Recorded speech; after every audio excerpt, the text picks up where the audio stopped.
ita na balay, amo ang duro-duro ka pa sa rawayon hagawas. Natuod ka mo ito?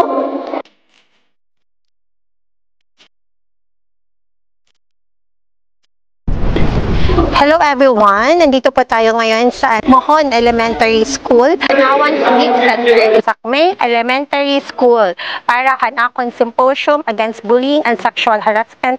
So kitaon naton gihapon din ni kunhino ang mga parte naton or participants and anaton mga resource speaker from PNP.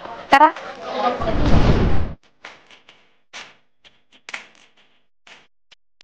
What is bullying? Basta gintirig ngani, dumiri ngani, rape iton na kaso. Basta adaan gintirit. So nadiri ate ni Jane, umabot time, tulit na para hahiyo magbaguo. Nakakakita ka mo mga bata yan na nadamot ayan nahit mga nag-aaral ng kalsada? Nakakakita ka mo ito? Mga nagsusunod to kay? Danay nagbabatakay pahin mga botilya? Danay sa say may na mga hitiba may na mga kutsilyo? Tapos mga minor pala ito, ages 14, 15, 16. So, may naghihapon mga babae nagrarabotay sa kalsada? Kay tumutunuhin, nagpaselo-selo sila? So, nadiri ate, nahigamungan ni Hamohon Elementary School. Maabotin tayo pag high school niyo o sa orduhang makikitaan ko na doon na mismo ginaayos na kamo ha barangay or ano kasi nakikinaway ka mo hakalsada or saan ko say bangin nangawag pangani ka mo mga eskwelahan kasi may mga eskwelahan na yan na mga pinakawatan. Ayaw ka mo panuntok, panangkalo, panlabot, especially kung nabata wala hinihingi mo kaiyuhan. Kasi hindi ka doon mga papa, yung papantayan ito niyahin maupay. Yung papa ka di sa school para mag-study, hindi para awayan mo sa nabata na wala disiplina nga nangyara palay. So, I assume, hopefully, ka muna tanangan ni, hindi disiplina ka mo kaiyo balay. Hopefully, ginyayaman siya mo, na kung ano, hindi maupay nga naupay ni mo.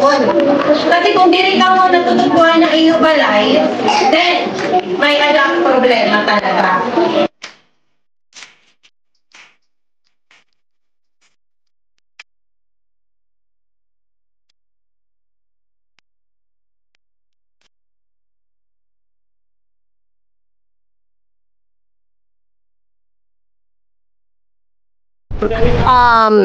Syempre nakikita naton no na bagan maupay ni naton ginhimo na anti-bullying sexual harassment na nagkakandak kita iba na school. So gusto ko ipasabot ha magkirita naton kung gaano ni ka timely or ano hit bagat dakonan bagat nabubulig na nagsusugad kita hiniha mga kandak ka school. Ininhiya ma'am, dako talaga inihabulig, labisan kabataan. Tayan kabataan niya na talaga, labisan aton mga victims, aton mga minor offender, matong mga CICL, ti kabataan pangidaron. Mas maupiliwat nga, aware hera, may dabalaod, para itong bisan hera CICL, mahihibaro na hera kung ano ang mga dapat, hindi rin dapat unta nera bukaton. Okay. So actually, para to give you gihapon bagat idea, hiya gihapon it na kandakanan bagat sexual harassment or actually rape na nagkakandakin symposium. So, para sa mga tao na gusto makasabot, paano mo masisiring na nagiging rape ano sa nakaso? Nagiging rape hiya kung iton halimbawa gimpirit hiya nga may matabo sexually an usa ka tao labis na naton mga kababayan di kada babayan kay bisan it lalaki na talaga is pwede na ma-rape kung gimbuhat iton nga against it will nga buhaton iton nasulod iya rape. So ibig sabihin di ba trip if ever may pamimirit kung baga to the point na magkamay da kung sexual intercourse without an permission or consent usa. So ibig sabihin you mean applicable gihapon ini para mga mag-uyab? Applicable. Kay bisan nga ni, ato na hera nagchichikin na. Pero that moment nga ni, nga sumeri na nga ni, ang babae nga no, diri ako, kay diri pa ako. Pag pirsa nga ni lalaki, pwede na yung magkason rape. Bisan nga ni aton iba, nga naruyag, nasaring, sige, maguyab man kita. Pero ang edad han babae, han biktima is below 16 years old, mayada kita statutory rape. Bisan niya sumigi, kung baga, an kag-anak, or ano, mayada magreklamo talaga, mas rud lagi pa niya rape. Bisan waray pamimerit, kung ang edad is 16 years old below. So, to give you an idea, true, pag 16 years old, yes, 16 years old and below, bisan mag-uyab, ngan bisan sumigi ang bata, pero 16 years old and below, automatic, pwede ay consider na rape. Kasi yes, statutory rape ito niya. So, bisan hino, pwede mag-file in case, bisan ang kag-anak, or tita, tito, lolo, lolahan bata, even do ang bata na diri. Opo, basta maging cooperative la ang bata paghatagan statement. Magiging problema lahat namon kung ang bata talaga diri magatagin statement. Problema, bisan pero ang magkakaso pwede talaga labis kay minor guardian talaga ang nagkakaso. So, how about it sexual harassment? Kasi, from the term harassment, bagan, amo ba inian bagat ginaharas? So, ibig sabihin kung if ever diri haras sumigi, ginahadlok?